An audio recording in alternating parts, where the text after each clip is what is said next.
Bah voilà, bonjour à tous, heureux de vous retrouver. Nous sommes le 17 décembre 2024, Noël approche et nous sommes donc toujours dans ce cours d'interprétation des Écritures. Alors, attendez, il faut juste que j'ajuste ma petite fenêtre.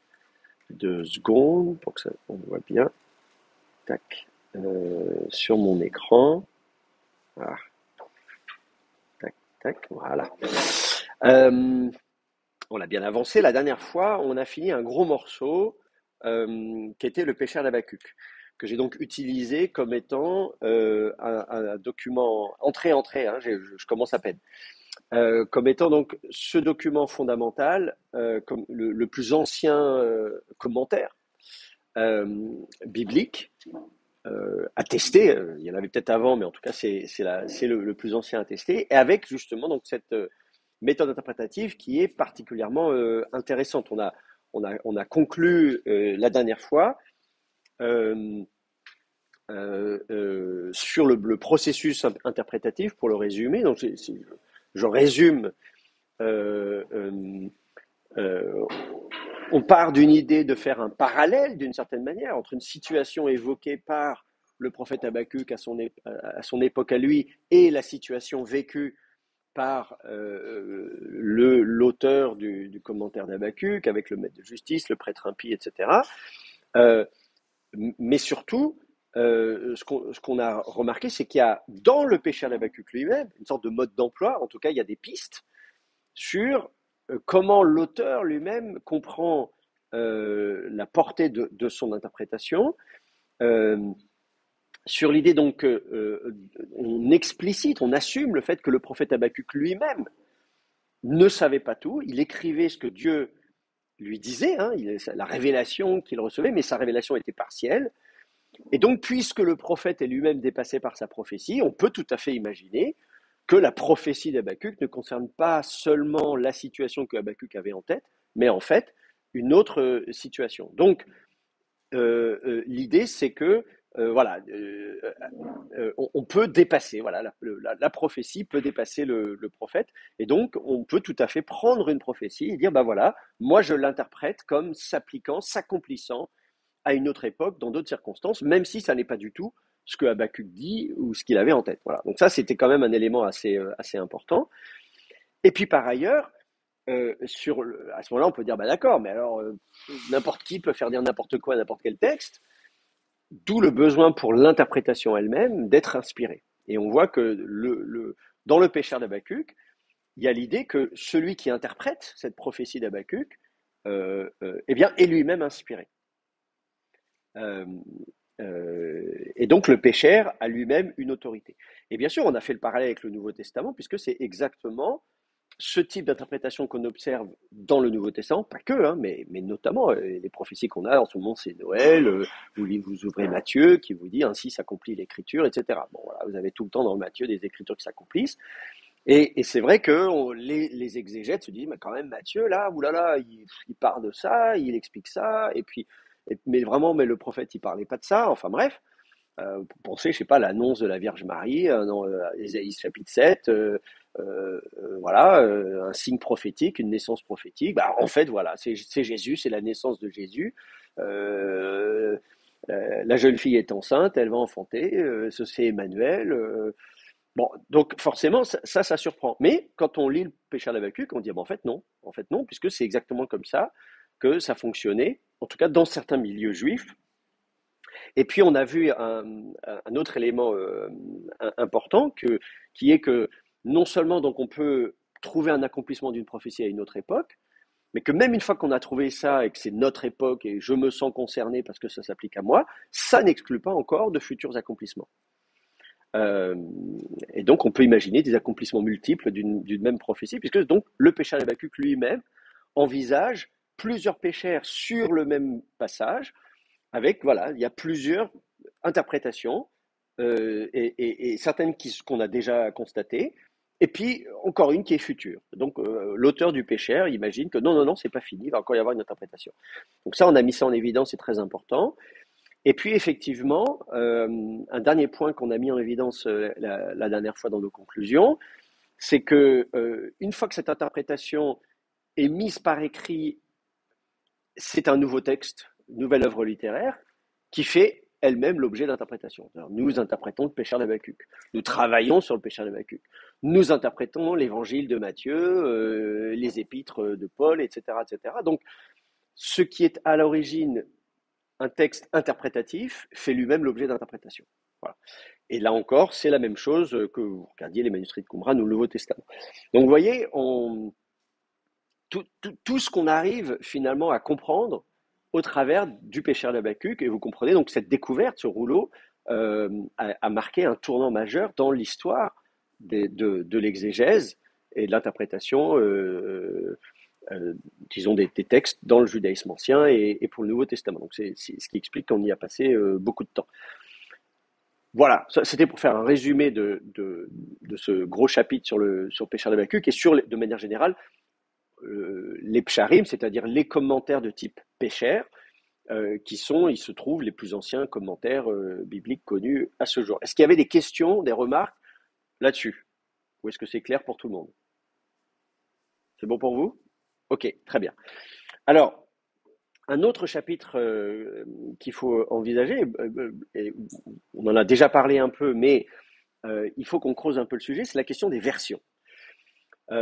Donc on a parlé des commentaires explicites, et on a parlé notamment du commentaire de type Pécher. Il y a la question des versions, qui sont des interprétations, mais qui ne sont pas sous la forme de genre littéraire de commentaires. C'est-à-dire le Pécher d'Habacuc, on vous cite le texte biblique et ensuite on le commente. Dans la même langue. On vous cite Habacuc en hébreu, on vous le commente en hébreu. Les versions sont une forme d'interprétation un peu particulière, puisque on ne va pas nécessairement distinguer le texte de son commentaire, et ça va passer par le biais d'une autre langue. Voilà. Donc là, les règles du jeu changent un peu. Mais malgré tout, les versions sont un élément très important pour nous, pour étudier l'interprétation des textes dans l'Antiquité. On en a déjà parlé, on a pas mal parlé de la version grecque, les Septante et la version grecque ancienne. On a déjà, donc je ne vais pas revenir là-dessus parce que voilà, on a déjà parlé de tout le volet grec.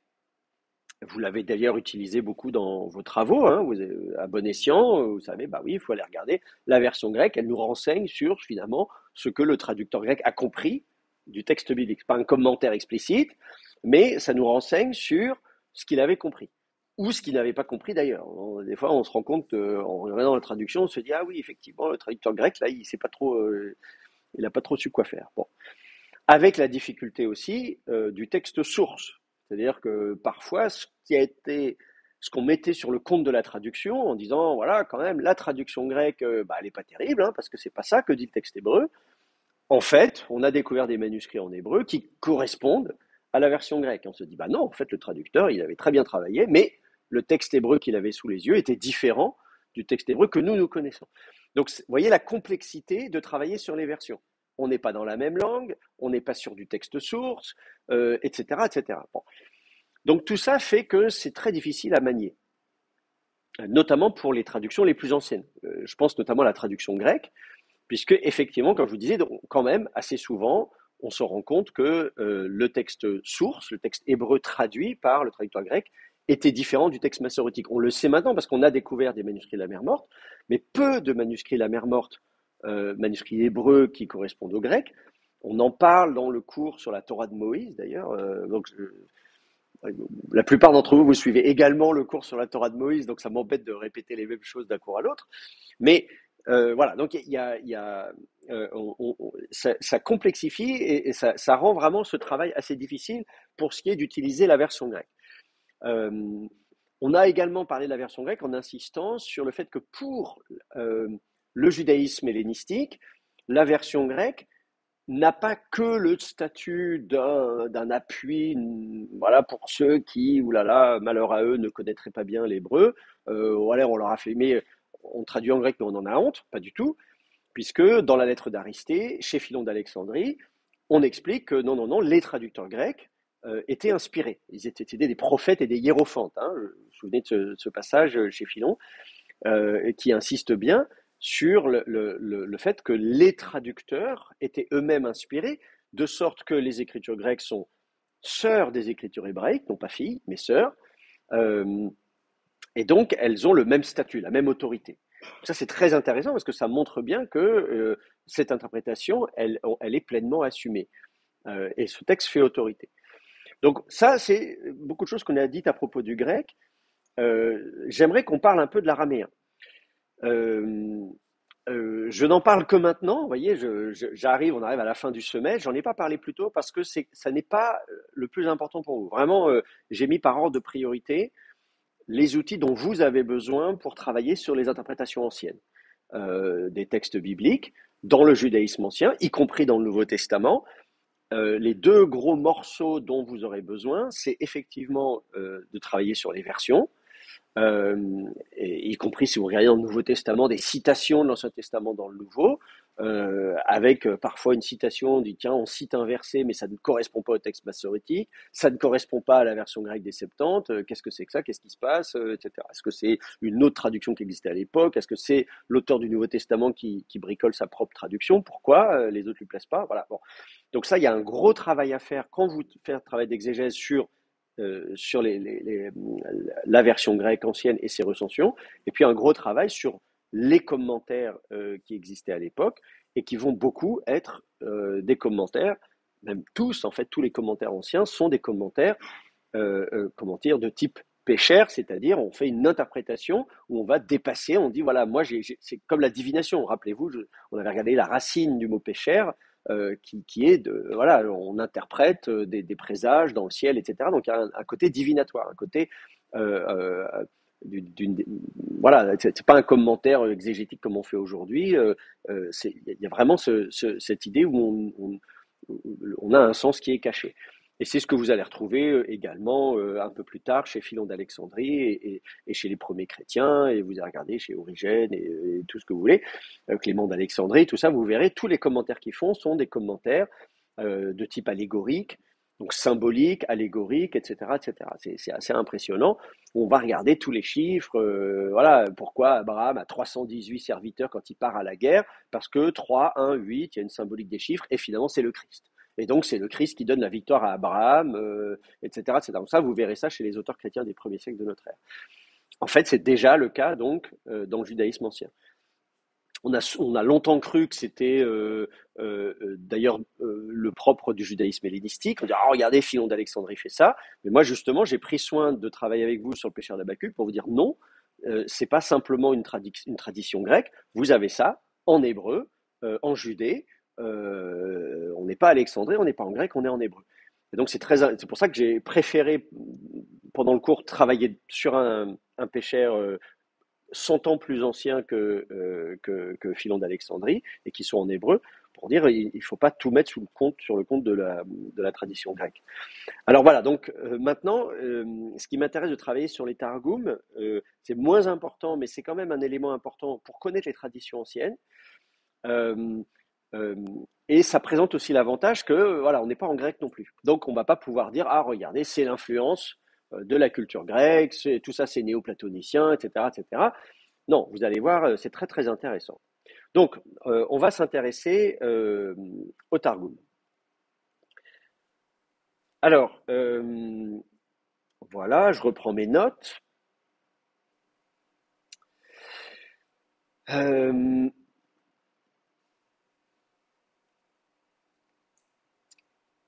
voilà, très bien. J'avais préparé une introduction, mais je viens de la faire à l'oral, donc c'est très bien. Alors, le mot Targum. D'abord, oui, effectivement, faut qu'on comprenne un peu de quoi on parle ici. Le mot Targum, oui, vous le voyez à l'écran. Là, je l'ai écrit au U, mais vous êtes des grands, donc vous savez que le U, ça se prononce U.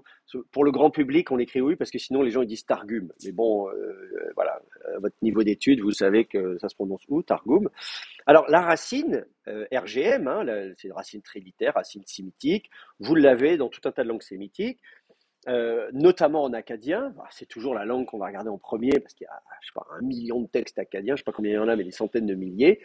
Et en plus, qui sont attestés pour certains 2000 ans avant notre ère. Donc forcément, voilà, c'est un peu incontournable.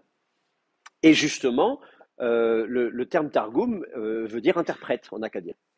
Alors, pas interprète au sens de l'interprétation péchère, le présage, la divination, etc., etc., mais interprète au sens d'expliquer, voilà, d'expliquer, de comprendre, de dire. Vous l'avez également en ougaritique. Le verbe existe en ougaritique, qui est pour le coup une toute petite langue, enfin toute petite, en corpus j'entends, hein, je ne veux pas être méprisant euh, pour ceux qui aiment l'ougaritique. Moi j'aime beaucoup l'ougaritique, mais disons voilà, il y a 1000 fois moins de textes en akkadien, en ougaritique qu'en akkadien. Mais l'avantage de l'ougaritique, c'est que c'est très proche de l'hébreu ancien. C'est vraiment pratiquement l'une des langues les plus proches, un petit peu avant, on est au XIIIe siècle avant notre ère. On n'est pas longtemps avant les premiers textes hébreux et on est vraiment très proche. Et donc, voilà, la racine veut dire dire, exposer, expliquer. On l'a dans des contextes juridiques, par exemple. Vous comprenez? Ah oui, mais alors qu'est-ce que ça veut dire? Ben, je vais vous dire ce que ça veut dire. Bon, voilà. Alors, ce terme-là, en hébreu, n'apparaît presque pas. Vous avez une seule occurrence en hébreu biblique, une occurrence, et c'est en Esdras 4.7. Alors évidemment, il faut regarder ce passage, parce que vous me dites, mais pourquoi on appelle ça un targum si c'est un terme qui n'existe pratiquement pas? Mais justement parce que là où il apparaît, c'est là qu'on va comment dire, trouver l'origine de cette appellation targum. Alors je vais vous mettre ça à l'écran. Hop, où est-ce que c'est? Là, comme ça. Dans Esdras 4.7, on nous dit Uvime Artasheshta, c'est toujours les noms de Artaxerxès, hein, évidemment, mais c'est une translittération en hébreu, Artasheshta. Katav Bishlam Mitradat, donc a écrit, puis là vous avez le nom de tous ceux qui sont les auteurs de la lettre, et puis Ushuar Kenawata, ah oui, c'est de l'araméen, hein, je vous ai pas dit, mais pardon. Parce que j'ai vu là, je me suis dit Kenawata, mais ça, il faudrait que. Enfin bon, c'est pareil, tout ça, on est en contexte araméen, hein, Esdras, c'est le retour de l'exil, Artaxerxès, Empire perse, etc., etc. Et donc vous avez des influences de l'araméen. Et on va y revenir pour le mot targum. Bref, ils écrivent donc Al Artaxerxès, donc à Artaxerxès, Meler Paras, le roi de Perse, Urtav, et fut écrit Ha-Nishtevan, la lettre, Katuv, aramite, elle est écrite donc en araméen, ou Meturgam, et elle est Meturgam, hein, terme Targum, aramite. Et donc elle est traduite en araméen. Donc elle est écrite en araméen, c'est-à-dire que l'alphabet lui-même, c'est l'alphabet araméen, et elle est Meturgam en aramite, elle est donc traduite, donc ça c'est la langue en araméen. Vous voyez, donc l'écriture et la langue sont araméennes. Donc là, vous avez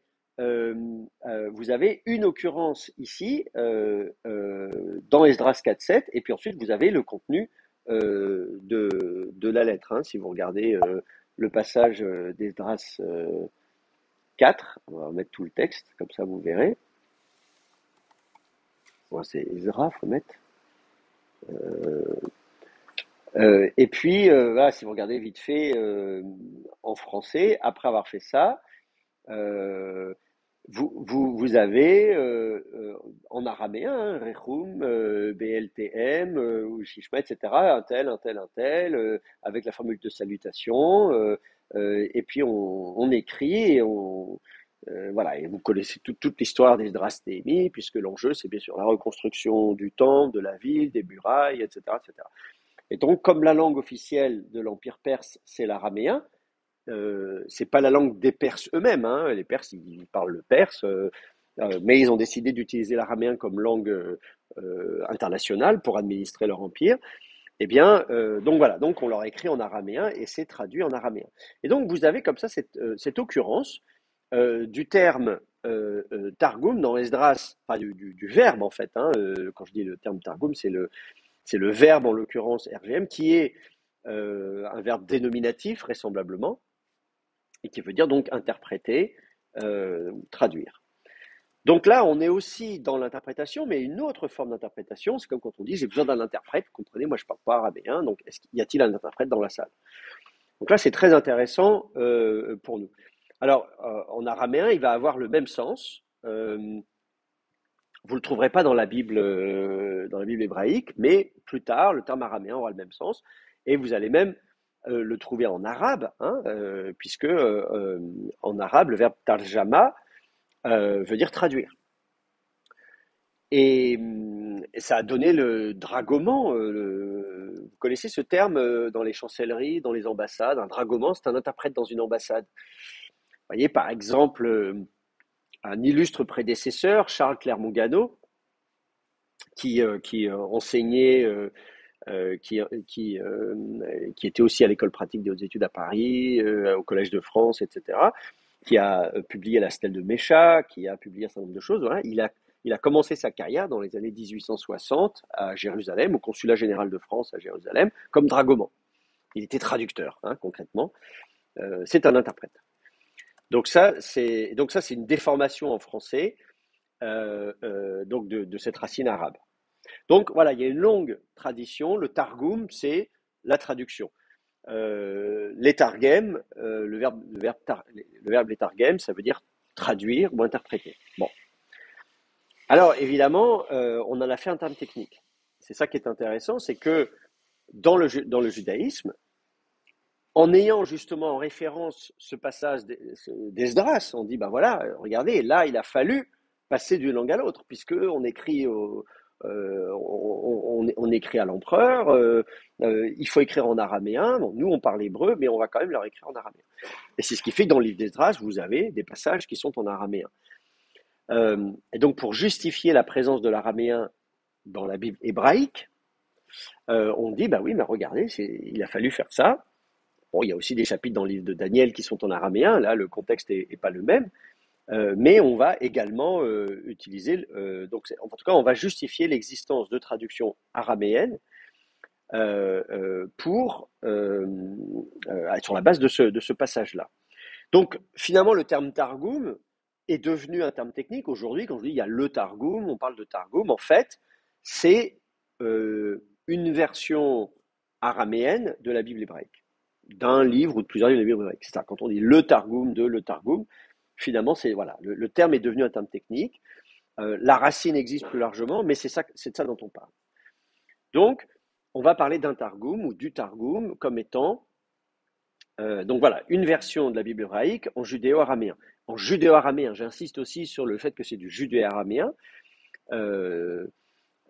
Donc, c'est une version en judéo-araméen de la Bible hébraïque. Voilà, donc c'est vraiment ça la définition du Targum au sens technique du terme. Je dis judéo-araméen parce qu'évidemment, il y a d'autres traductions en araméen qui ne sont pas judéo-araméens. Chez les chrétiens aussi, on a traduit en araméen. On a plusieurs traductions araméennes de la Bible. Pour l'Ancien Testament, il y a la Pshita, que vous connaissez.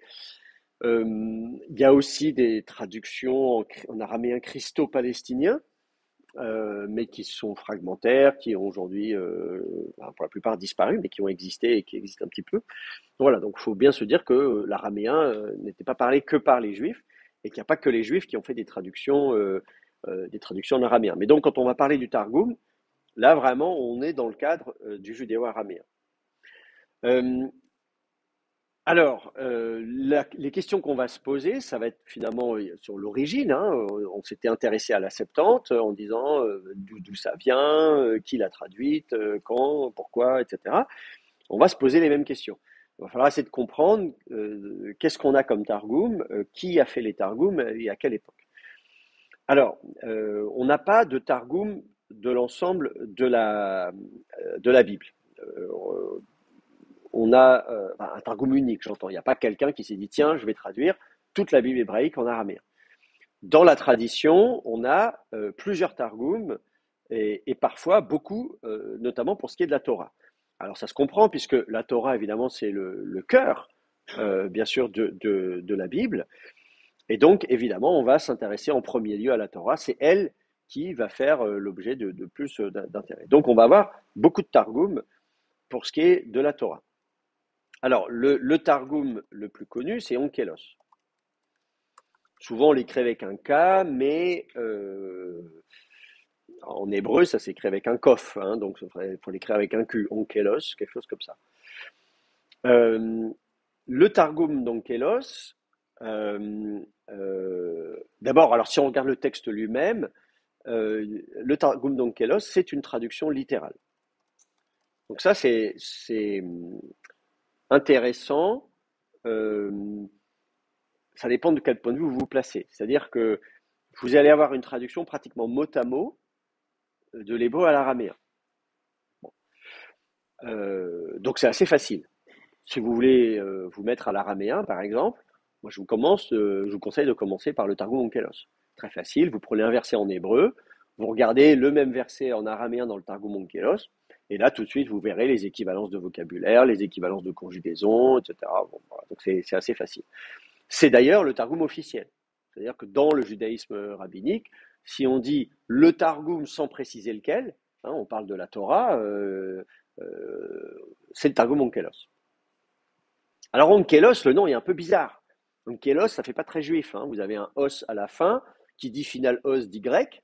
Donc on comprend bien qu'en fait, en plus, ce système onk comme ça, c'est caractéristique du grec. Vous savez, comme vous avez angelos, vous avez deux gammas, le premier, cette nunation, etc.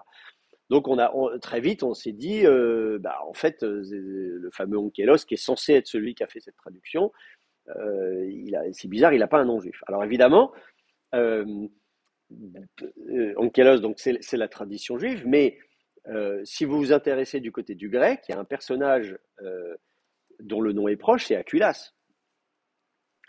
Et la tradition chrétienne, Origène en l'occurrence, nous dit que Aculas est un de ceux qui auraient entrepris une révision, une recension de la version grecque des Septante. Dans les exemples d'Origène, c'est abrégé, c'est un petit alpha prime là pour dire c'est Aquilas. Donc si vous regardez cette recension, donc voilà, dans les deux cas, il s'agirait d'un personnage, il s'agirait d'une version de la Bible hébraïque, dans un cas en grec, dans l'autre cas en araméen. Donc c'est peut-être pas une coïncidence.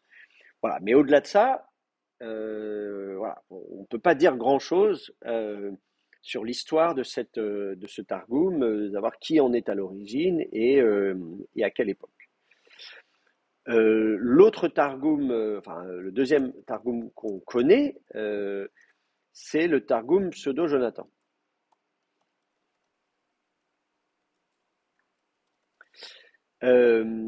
Toujours pour la Torah. Hein. Alors en fait, ce Targum est beaucoup moins connu. Parce que justement, c'est pas le Targum que vous trouverez dans la littérature rabbinique, voilà, c'est pas le Targum classique. En fait, on n'a pas grand-chose à se mettre sous la dent parce qu'on n'a qu'un seul manuscrit qui date du XVIe siècle et qui est à Londres. Je l'ai vu, je me souviens, parce que j'intervenais à Londres, il y avait un colloque sur justement les spécialistes d'araméen et des Targums, etc. Enfin bref, voilà. Il y a une organisation internationale d'études des Targums, figurez-vous, dont je fais partie, enfin bref. Donc on était à Londres et on est allé à la British Library et donc on a eu la chance, ils ont accepté de nous montrer le Targum pseudo-Jonathan. C'était très ému évidemment d'avoir comme ça, de regarder tourner des pages, tout ça. Bon. C'est le seul manuscrit, 16e siècle, et alors bien sûr 16e siècle c'est aussi l'invention de l'imprimerie, donc on a aussi des éditions imprimées. Et alors ce qui est marrant, c'est que l'édition imprimée, qui date elle aussi de la fin du 16e siècle, c'est dans une polyglotte, hein, je crois, si mes souvenirs sont bons, n'a pas le même texte tout à fait que le manuscrit. Donc, cette édition imprimée du XVIe siècle a dû se fonder sur un manuscrit qui a aujourd'hui disparu. Ah, c'est un peu ballot, hein, mais bon, voilà, c'est comme ça. Euh, donc, c'est vous dire à quel point on ne sait pas grand-chose. Vous voyez, on est un petit peu embarrassé. Alors, pourquoi on l'appelle pseudo-Jonathan? Parce que, comme on va le voir tout à l'heure, il y a un autre Targum, pas de la Torah, mais des prophètes, qui est attribué à un certain Jonathan. Et à un moment donné, on s'est dit, ah bah tiens, ce fameux Jonathan, il a dû aussi faire une traduction du Pentateuque. Donc c'est lui. Donc on va dire que c'est le Targum de Jonathan, du Pentateuque, de la Torah. Et en fait, très vite, on s'est rendu compte que non, c'est pas lui, c'est pas du tout le même style, ça n'a rien à voir, etc. Donc on a dit non, en fait, c'est pas Jonathan. Donc on a dit c'est pseudo-Jonathan. Voilà, quand on dit c'est pas le bon, c'en est un autre, on met un pseudo devant et tout va bien.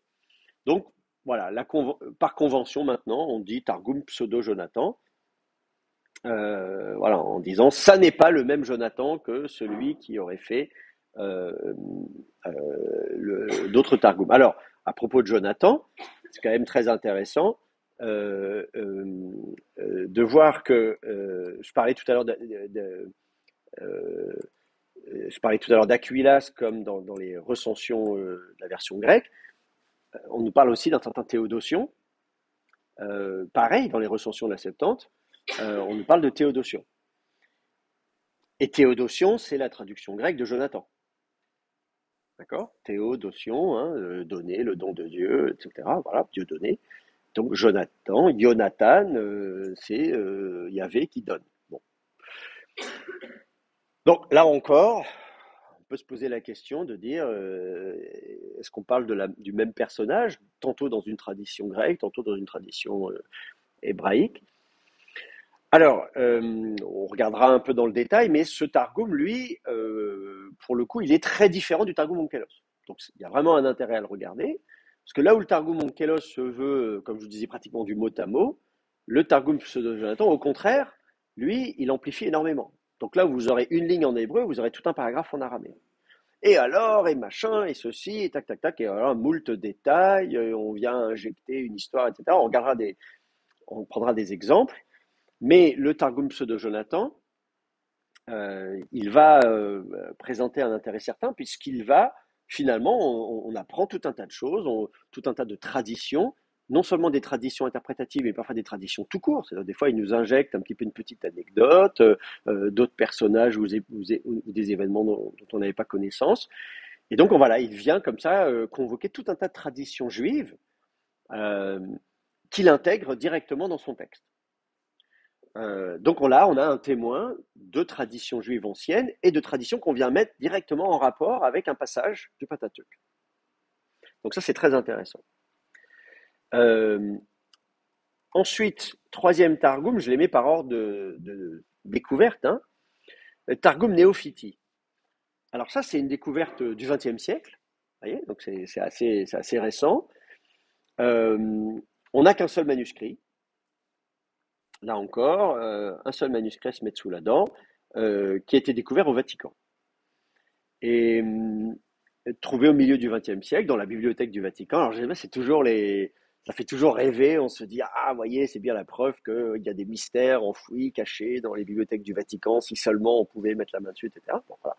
Donc, c'est un peu vrai, hein. Moi, je ne suis pas complotiste, mais en fait, c'est le cas de beaucoup de bibliothèques qui sont énormes, euh, euh, avec des inventaires et parfois des trucs qui ont mal été inventoriés.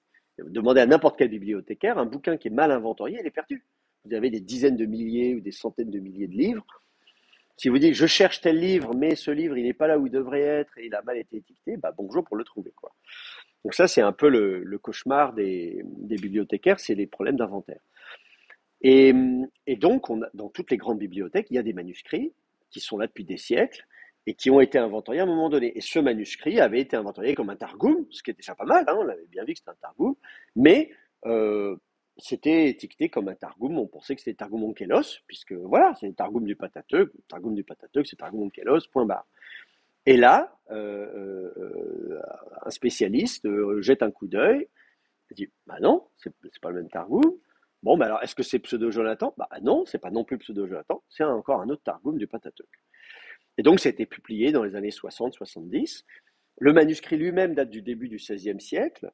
Euh, voilà, donc on connaît son histoire depuis le XVIe siècle. Il avait été donné dans un collège à Rome, le collège des néophytes. C'est pour ça qu'on l'appelle néophiti. C'était le collège des néophytes, Collegio dei Neofiti, là. Et, et donc, c'est pour ça qu'il était libellé comme ça, Néophytie. Euh, bon, bah voilà. Donc, là encore, on ne sait pas grand-chose. On peut l'étudier, on peut regarder le texte. Quand on regarde le texte, on voit des affinités quand même avec le Targum Pseudo-Jonathan. Au niveau linguistique, on est plus proche de l'araméen de Pseudo-Jonathan que de Onkelos. Euh, Peut-être que c'est un des ancêtres du Targum Pseudo-Jonathan ou qu'ils ont un ancêtre commun, vous voyez. Euh, un ancêtre, dans les deux cas, les manuscrits datent du XVIe siècle, hein, mais je veux dire, ce ne sont que des manuscrits. Donc la question, c'est qui a fait cette traduction en araméen, et est-ce qu'à un moment donné, quelqu'un a récupéré, et les traductions ont pu être amplifiées avec le temps. Mais en tout cas, il est très intéressant ce Targum Néophytie. Là encore, on regardera un exemple un peu plus tard. Euh, et puis, alors, on a des Targums fragmentaires. C'est pareil, ça c'est un peu une catégorie fourre-tout. Euh, des fragments publiés fin 19e, début 20e, à l'époque, à partir de l'époque où justement on cherche des manuscrits. Certains de ces fragments viennent de la Guéniza du Caire. Donc ça c'est voilà, il y a des centaines de milliers de fragments dans la Guéniza du Caire. On n'a toujours pas fini de les inventorier, de les publier, etc. Alors pour certains, on se dit ah oui c'est quand même assez proche de Néophytie ou de Pseudo-Jonathan. Bon, mais comme tout ça, à chaque fois, c'est des bouts, c'est des fragments, on ne sait pas grand-chose non plus. Et puis un dernier Targum qu'il faut mentionner, qui est souvent négligé, c'est le Targum samaritain.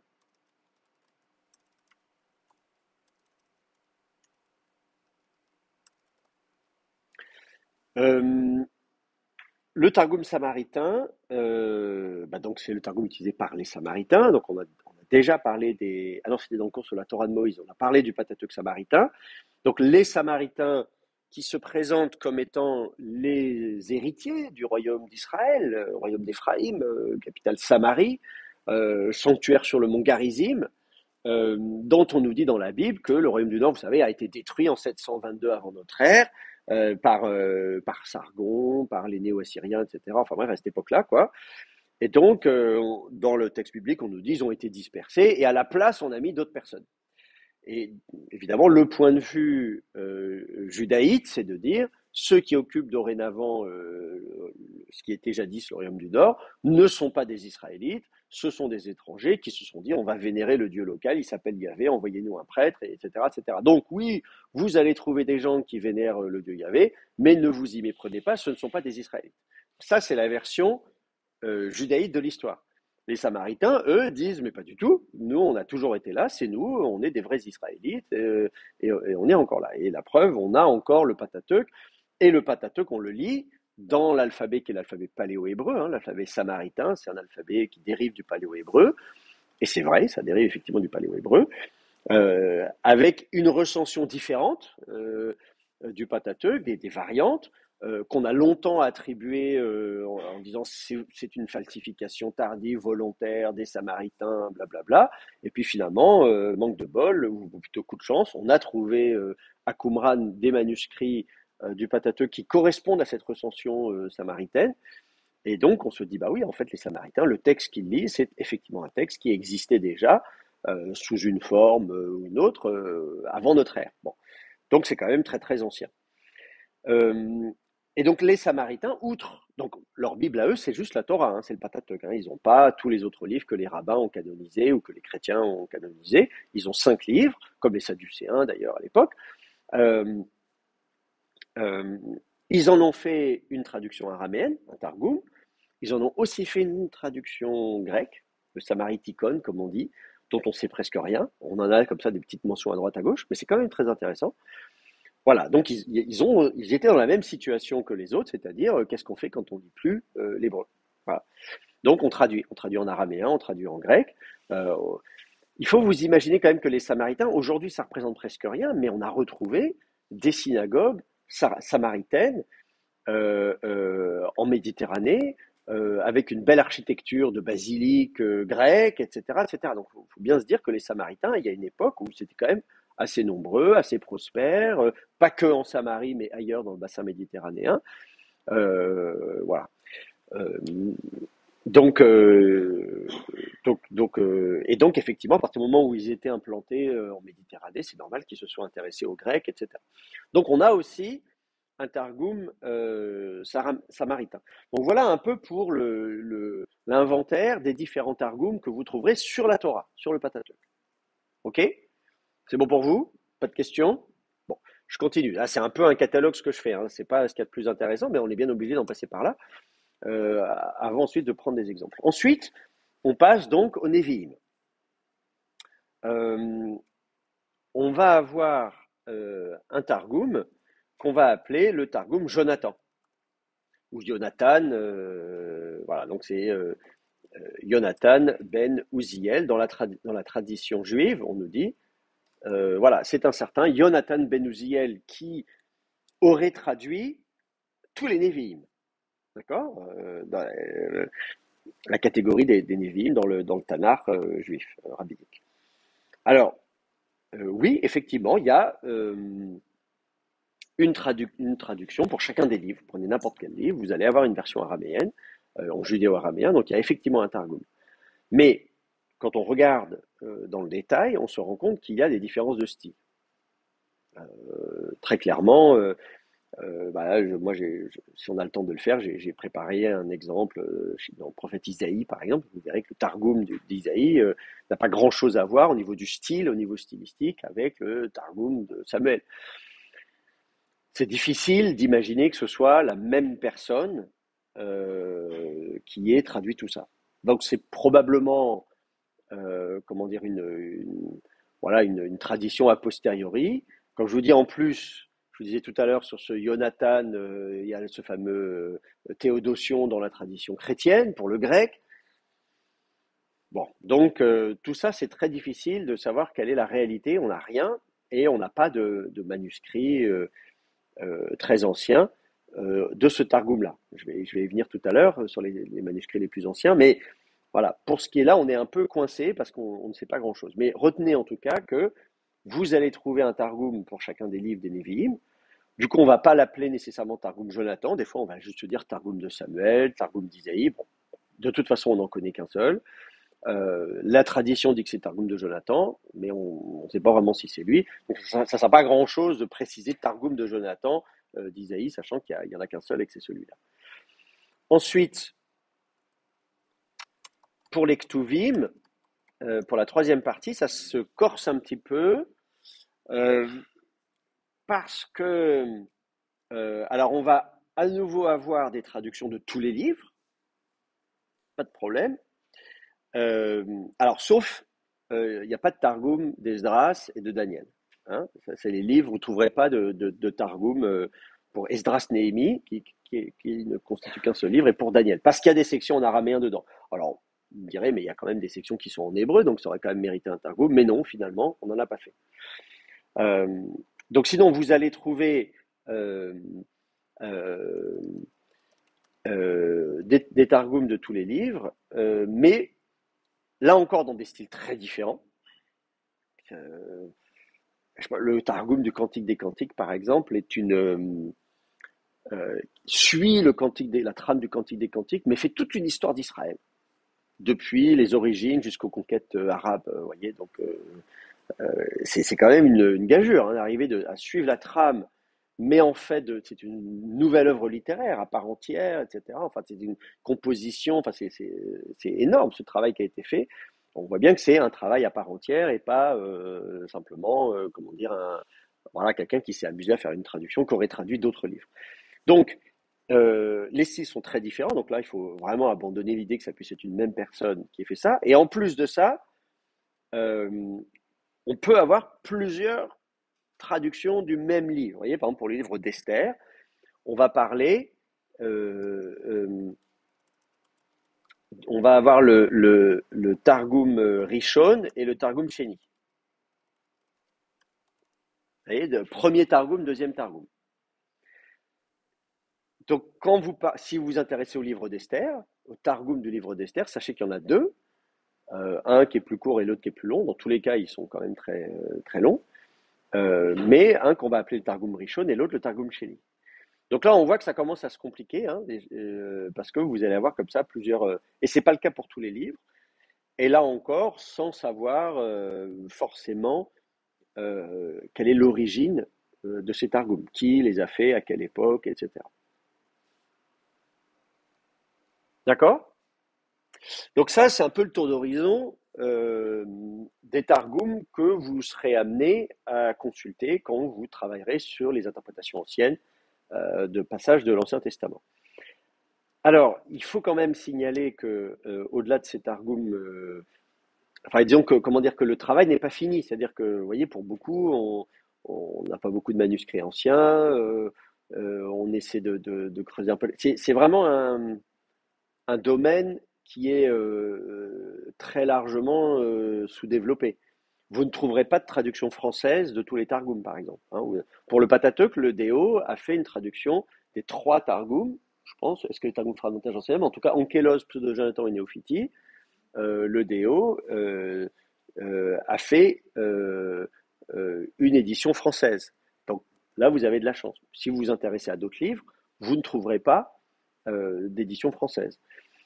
Récemment, il y a une entreprise en anglais, enfin, ces petits volumes noirs là, dirigés par McNamara, d'avoir une édition anglaise de tous les Targums.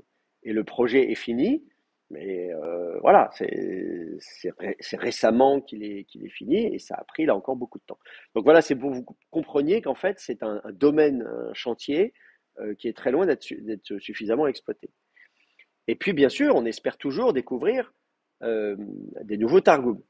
Alors Qumran est, comme toujours, incontournable. Les gens qui me disent parlent tout le temps de Qumran, mais c'est pas de ma faute, hein. En l'occurrence, tous les chemins mènent à Qumran. Si vous vous intéressez aux manuscrits les plus anciens des Targums, vous arrivez à Qumran. Il y a 3 manuscrits, on dit 3 manuscrits euh, de Targum à Qumran, qui sont donc de fait les manuscrits les plus anciens des Targums. Alors, qu'est-ce qu'on a à se mettre sous la dent? On a 4Q156. Donc 4, c'est le numéro de la grotte, Q, c'est Qumran, quatrième grotte de Qumran, manuscrit numéro 156, qui est un Targum du Lévitique. D'accord? En fait, et plus précisément, donc on a que 2 fragments, et c'est Lévitique 16. Lévitique 16, vous savez de quoi ça parle, Lévitique 16, de mémoire? Personne? C'est Yom Kippour. Voilà. Donc voilà, c'est un chapitre important, évidemment, il faut le connaître. Alors, donc on a 2 fragments qui correspondent à Lévitique 16, qui sont en araméen. Alors vous me direz, ah bah ça tombe bien, on en connaît plein des Targums de Lévitique, Onkelos, Néophiti, Pseudo-Jonathan, les Targums fragmentaires, Targums samaritains, lequel? Eh ben aucun. En fait, dans ces 2 fragments-là, on ne peut pas identifier très clairement un Targum. Alors, à choisir, on se rapprocherait plutôt du Targum Onkelos, puisque là, on a une traduction littérale. C'est-à-dire que concrètement, vous avez effectivement ces versets de Lévitique 16 qui sont en araméen, mais dans une traduction littérale en araméen. Alors, ce n'est pas tout à fait le même araméen que le Targum Onkelos. Donc, ce n'est pas un manuscrit du Targum Onkelos, mais en tout cas, la philosophie de traduction est la même. C'est-à-dire que concrètement, on fait du mot à mot. Mais c'est aussi la même philosophie de traduction des Septante.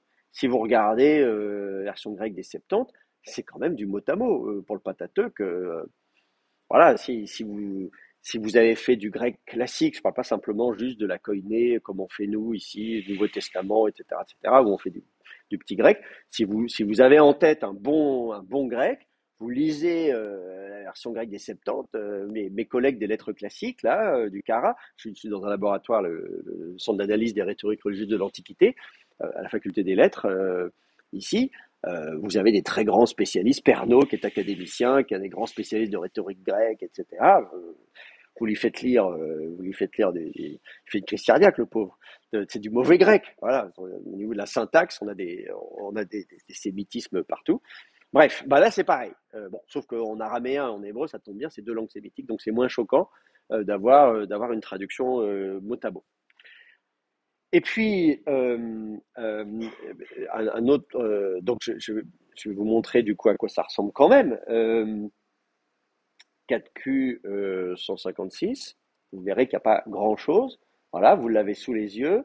Je vais vous le mettre en anglais, puisqu'on a ça en anglais. Je vais écrire un peu plus gros ici et je vais essayer de faire la mise au point parce que c'est pas très net, euh, en espérant arriver à un peu plus net. Ah mince, j'ai appuyé sur un bouton. Ça y est, fallait pas. Qu'est-ce que j'ai fait? Non, c'est revenu. Ouf, j'ai eu peur. Euh, bon, on n'aura pas beaucoup plus net que ça, hein, désolé. Pas... Ah, et il faut que je... Voilà. Et donc, si vous regardez le passage, vous voyez d'abord que c'est pas énorme, hein, on a vite fait le tour. Je vous dis, il y a 2 fragments, avec à chaque fois partout des crochets en plus. Hein. Ne vous y fiez pas, vous avez des sections entières. Et donc, entre crochets, ça veut dire que là, on n'a même pas de texte et qu'on le met comme ça dans les. Monsieur, On a comblé grâce au. Monsieur euh, Langlois, Oui. en ligne, nous, on ne voit pas en Ah, les fait. Est-ce étudiants que à c'est distance me possible? disent qu'ils ne voient pas le texte. Alors pourquoi? Pourquoi ça n'apparaît pas chez vous? Pourquoi ça On voit ce n'apparaît que pas? vous écrivez, Alors Qumran, attendez, grand attendez, je vais manuscrit, mais est-ce que repartager vous êtes en l'écran, train de juste pour les montrer? On ne étudiants à voit distance. Je vais repartager l'écran. Voyons voir si ça marche mieux. À distance, vous voyez le texte à l'écran? Oui, je crois que c'est bon pas. cette Oui, fois-ci. maintenant, on voit. Voilà, très bien. Oui, Voilà. oui. Oui, Merci de me l'avoir dit. Voilà, donc comme je vous disais, donc, il n'y a pas grand-chose, hein, à vrai dire. Il y a quelques mots par-ci par-là, vous voyez. Donc il n'y en a pas grand-chose à se mettre sous la dent. Pour le peu qu'on ait, vous voyez, on a ces petits bouts de phrases là, on a des petits bouts de phrases à droite à gauche.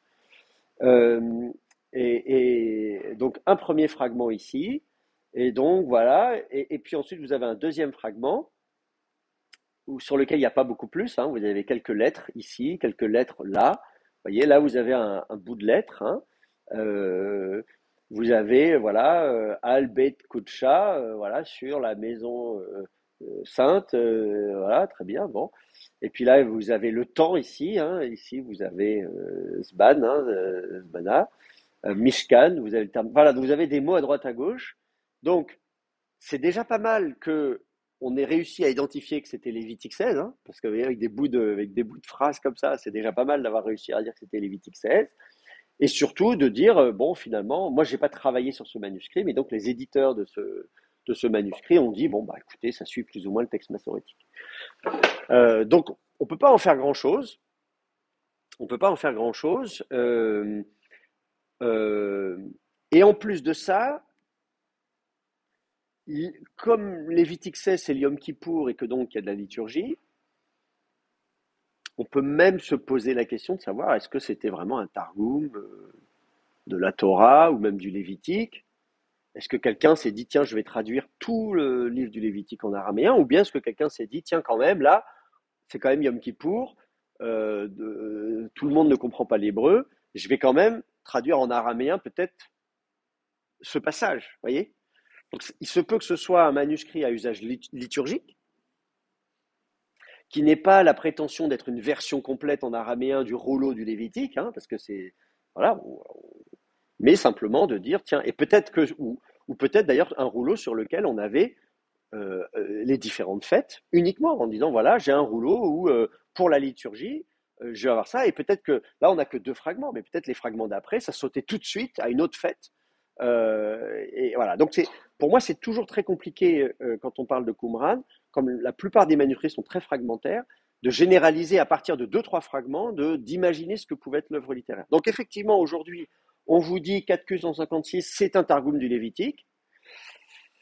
Bon, peut-être, mais comme par hasard, voilà, c'est quand même un texte liturgique. Moi, ça me fait penser, avant même la découverte de Qumran, on avait découvert en Égypte un petit rouleau en hébreu qui contient le Décalogue, le Shema Israël, etc.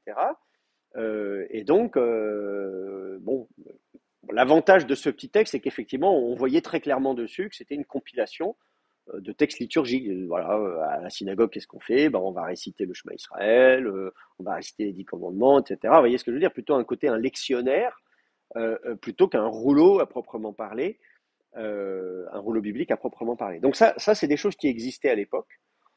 Et on le sait parfois, y compris des manuscrits de Qumran, dont on sait que ce sont des... On en a parlé, justement, le fait de faire ces compilations avec voilà, de certains passages ou de certains versets. Donc, voilà, méfiance par rapport à 4Q 156. Ensuite, je vous dis qu'il y avait 3 manuscrits. Le deuxième, c'est 4Q 157. Alors, cette fois-ci, 4Q 157, ce serait un Targum de Job. Targum, j'abrège TG. Hein, maintenant, vous avez compris. Donc, voilà. À partir de maintenant, Targum, c'est TG. Targum de Job. Alors c'est pareil, je vais vous montrer à quoi ça ressemble, puisque c'est celui d'après. Targum de Job, 157, voilà à quoi il ressemble. Donc, vous voyez, vous savez pas grand-chose. C'est pareil, vous avez 2 fragments. Avec là, vous avez Anana, là, donc ça c'est des nuages, etc. Shana, bon, très bien, ça c'est l'année, vous voyez, donc, un fragment sur lequel vous avez quelques mots qui se baladent.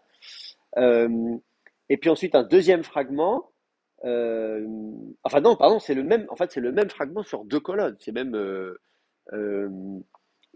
alors il y a peut-être plusieurs fragments qui ont été joints, en tout cas, mais là ça apparaît sur 2 colonnes avec donc, Ha'enash en araméen, ça veut dire l'homme. Voilà, donc vous avez comme ça, vous avez Malach ici, vous avez le messager, l'ange. Voilà, donc il y a comme ça des termes qui apparaissent, qui sont souvent à peu près les mêmes qu'en hébreu d'ailleurs. Euh, voilà, bon, vous avez comme ça quelques mots à droite à gauche. Et donc ce manuscrit, 4Q 157, a été identifié, on a dit, c'est un Targum de Job. Bon, moi je veux bien. Euh, mais là, comme ça, c'est pas super convaincant hein, d'emblée.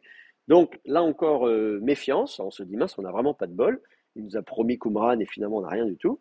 Mais rassurez-vous, j'ai quand même un beau manuscrit à vous montrer, c'est 11Q10. Là, on change de grotte. On est dans la grotte 11. La grotte 11, vous savez, c'est celle qui est énorme là, à l'entrée. Ah, vous n'êtes pas allé, mais bon, c'est pas grave. Et donc, voilà. Euh, on peut rentrer dedans, ça sent comment dire, comment dire, les chauves-souris, enfin bref, voilà. Bref, on n'a pas le droit d'y aller, hein, n'y allez pas, hein, en tout cas pas sans moi. Euh, euh, et donc, la grotte 11 a livré des manuscrits intéressants, hein, le rouleau du temple, notamment, qui est le plus long rouleau de Qumran, qui fait 8 mètres de long, et le Targum de Job, qui est quand même un beau morceau aussi. Du coup, quand on parle du Targum de Job, c'est de ça dont on parle. Bon, vous verrez dans la littérature, le Targum de Job de Qumran, etc. Là, il y a eu des belles publications qui ont été faites. Je vais vous montrer à quoi il ressemble. Et là, on a vraiment beaucoup à se mettre sous la dent. Euh, 11Q10. Et là, on est très content parce que vous voyez, donc ça commence à Job 17, donc on n'a pas tout le livre de Job, mais vous voyez, on a quand même pas mal de choses. Le texte est fragmentaire, mais il est quand même très très long. Vous voyez les colonnes, 14, colonne 15, colonne 16, 17, 18, 19, etc. Voilà, vous avez quand même beaucoup de colonnes. Donc là, c'est énorme. C'est vraiment un des textes de Qumran en araméen les plus longs. Il y a aussi, bien sûr, l'apocryphe de la Genèse, qui est très connu à Qumran, qui n'est pas un Targum. Et il y a le Targum de Job. Donc quand on fait de l'araméen et qu'on veut s'intéresser à l'araméen de Qumran, évidemment, on s'intéresse au Targum de Job, très important. Donc vous avez quand même, vous voyez, et on arrive comme ça à Job 42, donc on arrive à la fin, et puis là il y a les petits fragments, que vous voyez, tout un tas de petits fragments dont on n'a pas su quoi faire. Donc ça c'est souvent comme ça, à la fin, quand on ne sait pas quoi faire, voilà, on les met à la fin.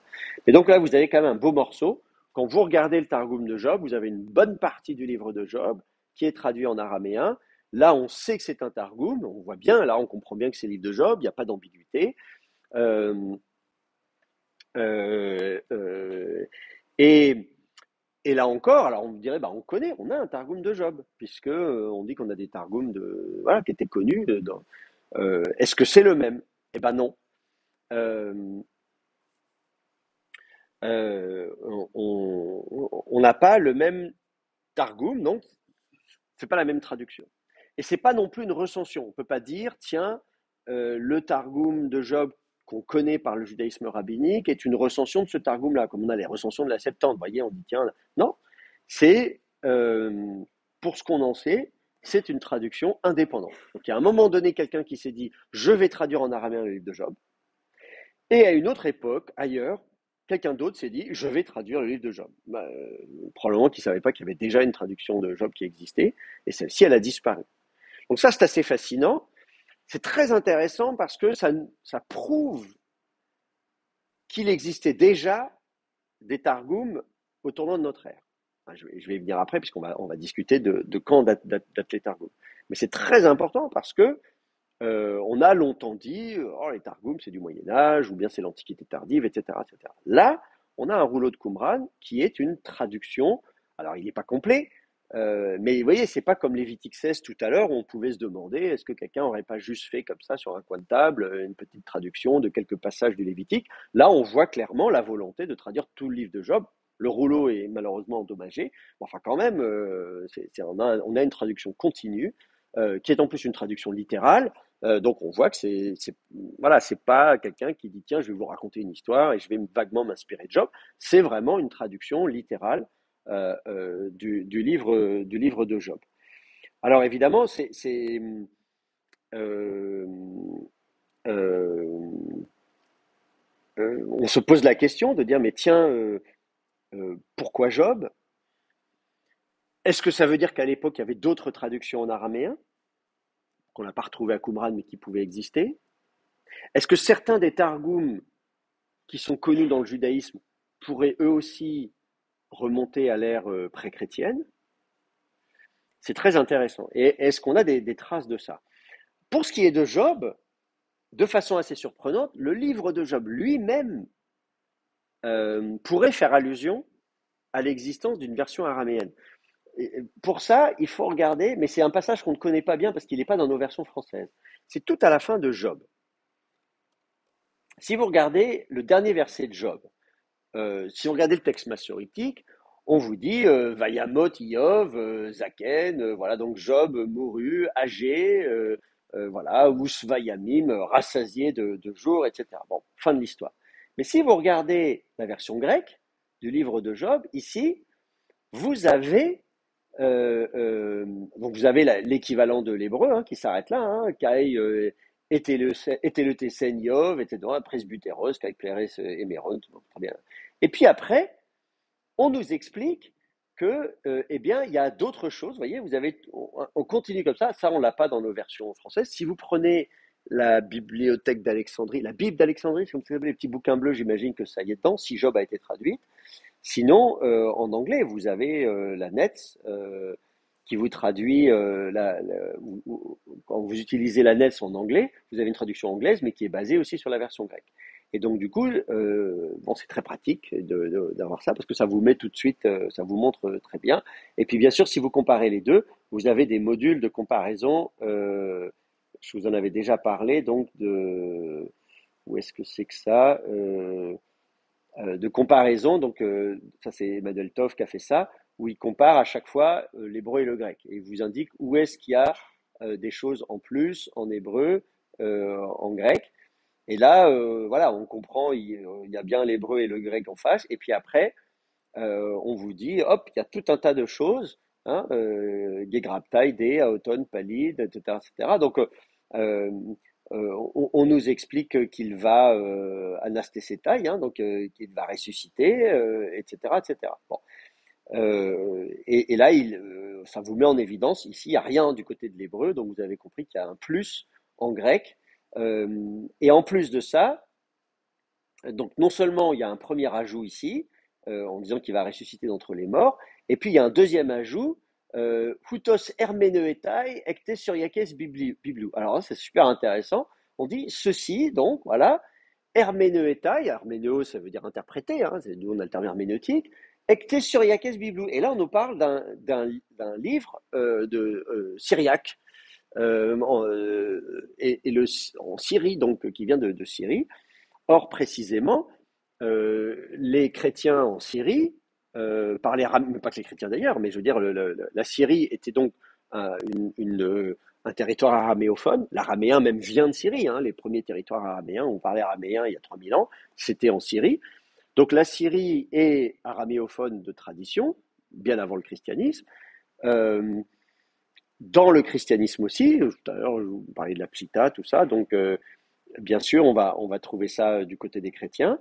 Mais là, le fait qu'on nous parle, on dit ah mais il y a une version donc en araméen. Alors si c'est du syriaque, c'est pas celle-là parce que le syriaque c'est pas la même langue que le Targum de Job, mais il est possible que cet ajout dans des manuscrits grecs ici. Ah, la question, c'est de savoir de cet ajout grec de quand date-t-il, hein, ça, mais supposer que ce soit ancien et pourquoi pas pré-chrétien, eh bien peut-être ça fait allusion à ce Targum de Job qu'on a découvert à Qumran.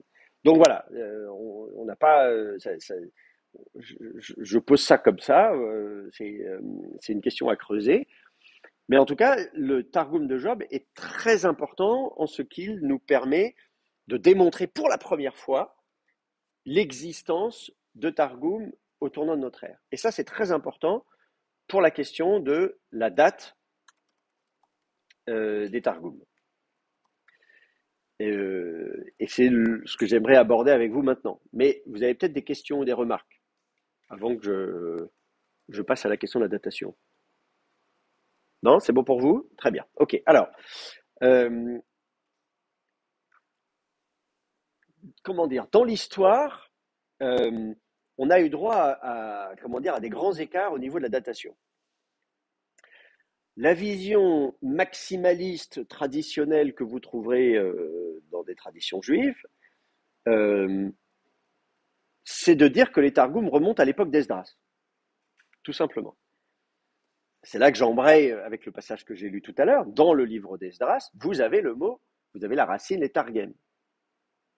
C'est là, c'est même la seule fois que vous l'avez dans la Bible hébraïque, c'est dans Esdras. Et donc, la tradition juive vous dit, bah, depuis quand est-ce qu'on a fait des traductions en araméen? Bah, depuis Esdras, tout simplement. Et donc, cette tradition, vous allez la voir dans le Talmud, dans la littérature rabbinique. Et même, on vient se référer également au livre de Néhémie. Je vais vous montrer Néhémie 8.8, un autre passage. Dans Néhémie 8.8, on nous dit Vayikre'u va Sefer Betorat Haelohim. D'accord? Alors attendez, je vois qu'il y a un problème de connexion pour les étudiants en ligne. Je vérifie qu'il y a je ne sais pas pourquoi, il y a un problème de connexion. Si c'est le réseau, bon, alors je sais pas ce qui se passe. Ou est-ce que c'est BBB qui bug? Ça arrive parfois, hein, c'est un peu surchargé, mais bon, a priori l'enregistrement continue, donc je continue mon cours. J'espère que les étudiants à distance peuvent suivre. Sinon, ils regarderont la vidéo. Alors, donc, ils écrivirent Vasefer donc dans le livre Betorat et Haelohim, dans la Torah d'Elohim, Mephorash, vous voyez, et là vous avez il y a l'idée d'instruire, hein, et Vesum Sechel, donc ils sont en train d'expliquer et de placer, c'est un peu compliqué cette expression, hein, Sum Sechel, on place Sechel, littéralement, c'est la compréhension, l'intelligence, le verbe iskil, ça veut dire comprendre, hein, c'est être intelligent. Voilà, donc on met de la cervelle, si vous voulez. Bon. Vaya vinu, et ils comprirent, hein, bin, c'est le verbe comprendre, bamikra, ils comprirent, donc la lecture, mikra, c'est ce qui est lu. Bon. Alors, donc, ils lisent, regardez les verbes, hein, dans ce verset Néhémie 8.8, ils lisent, vayikre'u, ils distinguent, hein, méphorash, littéralement, c'est quand on vient séparer des choses. Donc, il faut l'idée de démêler, hein. Imaginez un truc, oh là là, je comprends rien à tout ça, tout est emmêlé, je vais tout bien séparer, vous voyez, c'est tout bien bien distinguer, hein. Voilà, la racine, littéralement, c'est donc d'ordonner, mettre de l'ordre, de classer, de distinguer, de séparer. Donc il y a l'idée de mettre à part, donc de distinguer, pourquoi pas interpréter, quelque chose comme ça. Ensuite, il faut y mettre donc de la réflexion, c'est réel, c'est les méninges, hein, c'est la cervelle, on réfléchit. Et puis, on comprend. Là, il y a Vignou, ils font comprendre. Et donc, ça, c'est ce qu'on lit dans le texte hébreu de Néhémie 8.8, mais dans la tradition rabbinique, quand on lit ce passage, on dit qu'est-ce qu'ils ont fait concrètement? Eh bien, ils ont traduit en araméen. Alors évidemment, vous me direz, mais c'est pas écrit dans le texte. Non, c'est pas écrit dans le texte. Mais donc, l'interprétation juive, c'est de dire, en fait, Néhémie 8.8, qu'est-ce qu'ils ont fait pour faire comprendre, etc., pour séparer? Eh bien, ils ont fait un targum. Pourquoi? Parce qu'on est au retour de l'exil.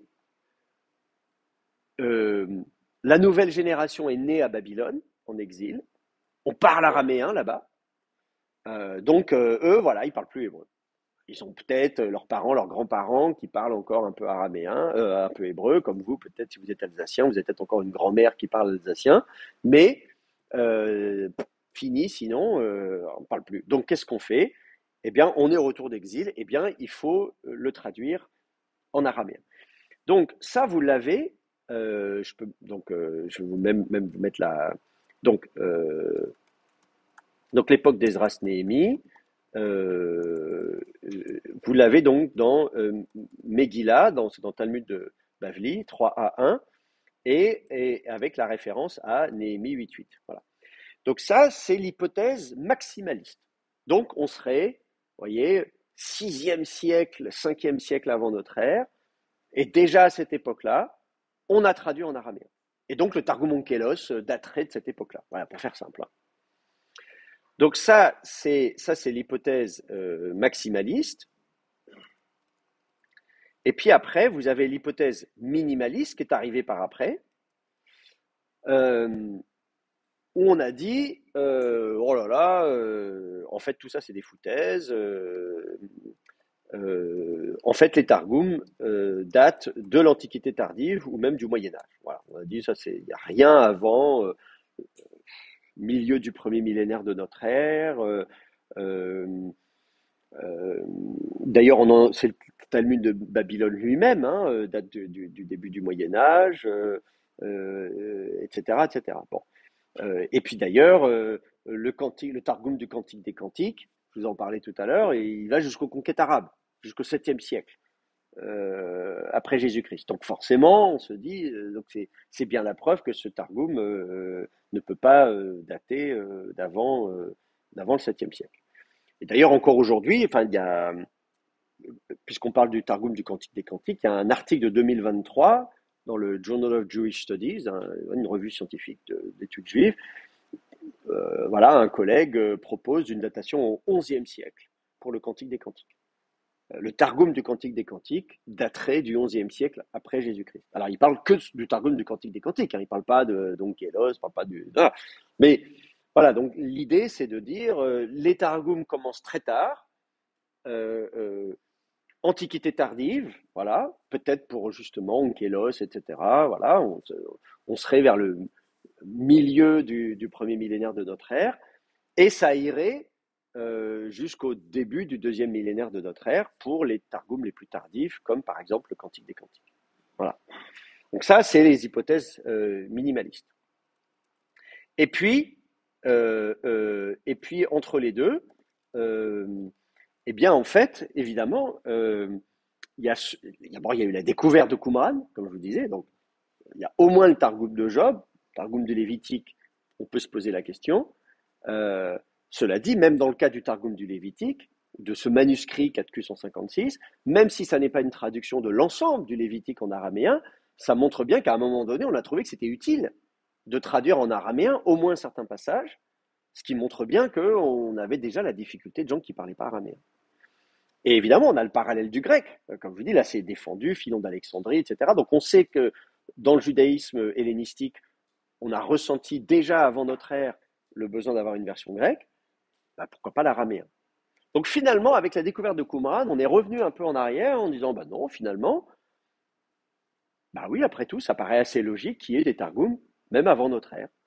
Alors, pas forcément remonter jusqu'à l'époque d'Esdras, de dire ah ils reviennent d'exil à Babylone et ça y est ils parlent plus hébreu donc tout de suite on traduit en araméen. On n'a pas forcément besoin de remonter jusqu'à Esdras Néhémie, mais l'idée que au cours de l'époque achéménide et de l'époque hellénistique, avec le temps, tout un tas de juifs ne parlaient plus suffisamment bien l'hébreu et se soient dit bah ce serait quand même bien pour nous d'avoir une version araméenne. Voilà, les mêmes motivations qui ont conduit à faire une version grecque, eh bien finalement ont peut-être conduit à faire une version araméenne. Et si c'est le cas, ça veut dire que les Targums peuvent aussi être utilisés pour discuter des traditions interprétatives juives antiques. Et donc c'est important pour notre cours, puisque nous on s'intéresse aux plus anciennes interprétations des Écritures. Si les Targums, si on a un Targum qui date du XIe siècle après Jésus-Christ, c'est sûr que vous n'allez pas l'utiliser pour essayer de comprendre ce qui se passait autour de notre ère. Mais si on se dit, attendez, il y avait des Targums qui existaient déjà au tournant de notre ère, et peut-être que certains des Targums qu'on va lire, alors il faudra discuter, Onkelos, Néophytip, ceux de Jonathan, etc., tous ces Targums-là, en disant, et si certains d'entre eux datés du tournant de notre ère, ou même avant, à ce moment-là, ce sont des témoins très intéressants pour comprendre l'évolution des traditions juives au tournant de notre ère, comprendre les premières interprétations du texte biblique, comprendre aussi peut-être le Nouveau Testament, etc. Donc là, on est dans une situation aujourd'hui où un certain nombre de spécialistes des Targums, dont je fais partie, disent ne mettons pas de côté trop vite les Targums quand on s'intéresse au judaïsme antique, au judaïsme ancien, ce qu'on appelle en anglais le Second Temple Judaism, le judaïsme du second temple, jusqu'à la destruction, on va dire, en 70 de notre ère, hein, donc ce judaïsme antique. Ne mettons pas de côté les Targums, il se peut qu'il y ait eu que ces Targums-là renferment des traditions qui soient en fait pré-chrétiennes ou du tournant de notre ère. D'accord ? C'est moins facile que ce qu'on disait avant, mais en tout cas, on touche quelque chose. Est-ce que vous avez des questions par rapport à ça? Oui? Il faut parler plus fort parce que là, avec la soufflerie, j'entends rien.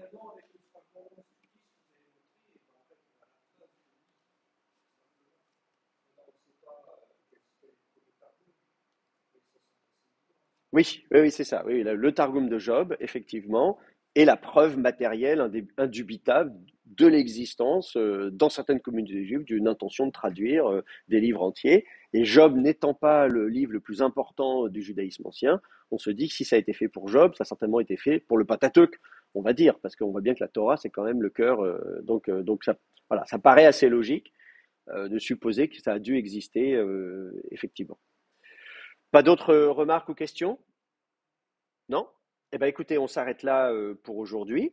La fois d'après, on va prendre un exemple dans la Genèse, tout simplement, et on va regarder ensemble les Targums et on va continuer justement cette enquête sur la pertinence des Targums pour étudier les plus anciennes interprétations des Écritures. Voilà, je vous souhaite une bonne journée à vous, bon appétit, à bientôt.